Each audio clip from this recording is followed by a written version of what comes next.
నా పేరు రాపోలు నిర్మలా నరసింహ. మాది యాదాద్రి భువనగిరి జిల్లా రామన్నపేట మండలం శ్రీపురం గ్రామం పద్మశాలి. నేను ఈ గ్రామంలో సర్పంచ్గా ఎంపీటీసీగా చేసి ఉన్నాను మాజీ. అలాగే తెలంగాణ తెలుగుదేశం పార్టీ రాష్ట్ర మాజీ కార్యదర్శిగా కూడా చేసి ఉన్నాను. నేను ఈ సందర్భంగా తెలిపే విషయం ఏంటంటే, ఇతను వడ్డపల్లి భద్రయ్య గారు, వడ్డపల్లి వరలక్ష్మి గారు చేనేత కార్మికులు, వయసు 52 సంవత్సరాలు. జియో ట్యాగ్ లేదని చెప్పేసి పెన్షన్కు దరఖాస్తు కూడా తీసుకున్నటువంటి పరిస్థితి ఉంది.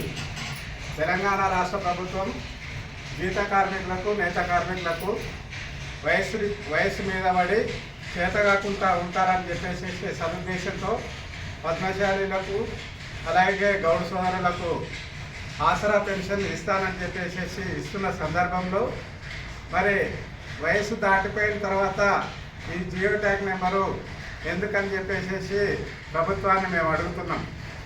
ఎందుకంటే ఇప్పటిదాకా పనిచేసి ఉన్నారు, కేవలం జియో ట్యాగ్ నెంబర్ లేదని చెప్పేసి పెన్షన్ దరఖాస్తు తీసుకోవడం లేదు. పెన్షన్కు అర్హుడు కావని చెప్పేసి సందర్భం ఉంది. మరి ప్రభుత్వాన్ని మేము అడుగుతున్నాం, అసలు మీరు ఆసరా పెన్షన్కు, పద్మశాలీలకు ఇచ్చే పెన్షన్కు జియో ట్యాగ్ కంపల్సరీ చేశారా? మార్గదర్శకాలు ఇచ్చారా? ఒకవేళ మార్గదర్శకాలు ఇస్తే వయసు మీద పడ్డ చేనేత కార్మికులకు మరి జియో ట్యాగ్ నెంబరు అవసరమే ఉండదు. మీరు ఎందుకు అడుగుతున్నారని మేము అడుగుతున్నాం.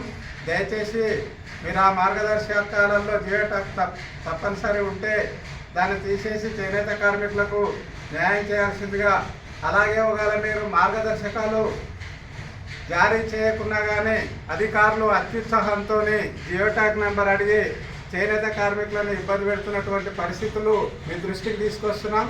దయచేసి మార్గదర్శకాలు ఇస్తేనేమో ఖచ్చితంగా ఆ మార్గదర్శకాలు తొలగించాలి. ఒకవేళ మార్గదర్శకాలు ఇవ్వకపోతే మీరు అధికారులకు చెప్పేసేసి వీళ్ళ దరఖాస్తులు స్వీకరించి 50 సంవత్సరాలు పైబడ్డ చేనేత కార్మికులందరికీ పెన్షన్ ఇవ్వాలి. ధృవీకరణ అంటే అతను పద్మశాలి సామాజిక వర్గానికి చెందినవాడా కాదా ధృవీకరణ తీసుకోండి. అలాగే అక్కడ ఉన్నటువంటి చేనేత సహకార సంఘాలతో ధృవీకరణ తీసుకోండి. లేకుంటే అక్కడ ఉన్న గ్రామ కార్యదర్శుల ద్వారా ధృవీకరణ చేసేసి పద్మశాలి సామాజిక వర్గానికి చెందిన వారందరికీ కూడా వారు పేదవాళ్ళైతే తప్పకుండా పెన్షన్ ఇవ్వాలని చెప్పేసి మేము కోరుకుంటున్నాం. ఈయన మొగ్గం వేస్తున్నా కానీ జియో ట్యాగ్ లేదని చెప్పేసి మరి పెన్షన్ ఇవ్వని పరిస్థితి ఉంది. ఈ రకంగా తెలంగాణ రాష్ట్ర వ్యాప్తంగా ఉన్న పద్మశాలీలందరినీ కూడా ఇబ్బంది పడుతున్న పరిస్థితి ఉంది. దయచేసి అర్థం చేసుకొని ఈ సమస్యను పరిష్కారం చేయాల్సిందిగా ప్రభుత్వానికి మేము మనం చేస్తున్నాం.